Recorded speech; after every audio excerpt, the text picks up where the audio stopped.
நம்ம எல்லாருக்குமே தெரியும் பூமி சூரியனை சுற்றி வருதுன்னு. இது நாம பள்ளிக்கூடத்துல படிச்சதுதான்.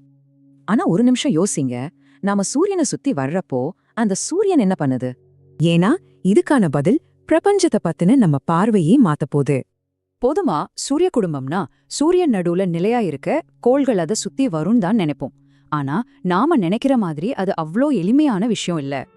உண்மை என்னன்னா அது இதை விட ரொம்பவே சுவாரஸ்யமானது.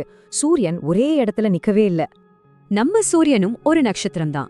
நம்ம பால்வெளி மண்டலத்துல இருக்கிற கோடிக்கணக்கான நட்சத்திரங்களை போல அதுவும் ஒரு பயணத்துல இருக்கு. அது நம்ம கேலக்சியோட மையத்தையே சுத்தி வருது. அப்போ அதோட வேகம் என்னவா இருக்கும்? மணிக்கு சுமார் 8 லட்சம் கிலோமீட்டர் வேகத்துல யோசிச்சு பார்க்கவே முடியல இல்லையா? சரி, ஒரு முழு சுற்றுக்கு, அதாவது ஒரு கேலக்சி ஆண்டுக்கு எவ்வளவு காலம் ஆகும்? ஒரு முழு சுற்று முடிக்க கிட்டத்தட்ட 22 கோடி வருஷங்கள் ஆகுது. நம்ம சூரிய குடும்பம் கடைசியா இதே இடத்துல இருந்தப்போ பூமியில டைனோசர்கள் வாழ ஆரம்பிச்ச காலம் அது.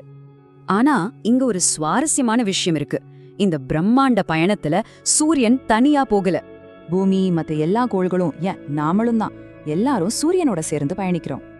இது ஒரு நேர்கோட்டு பயணம் இல்ல. இது ஒரு அழகான சுழல் வடிவ நடனம் மாதிரி. அப்படின்னா இப்போ நீங்க இத பாத்துட்டு இருக்கிற இந்த நொடி நீங்களும் விண்வெளியில வேகமா பறந்துட்டு இருக்கீங்க. இவ்ளோ வேகமா போறோம்னா அது ஏன் நமக்கு தெரியல? நல்ல கேள்விதானே.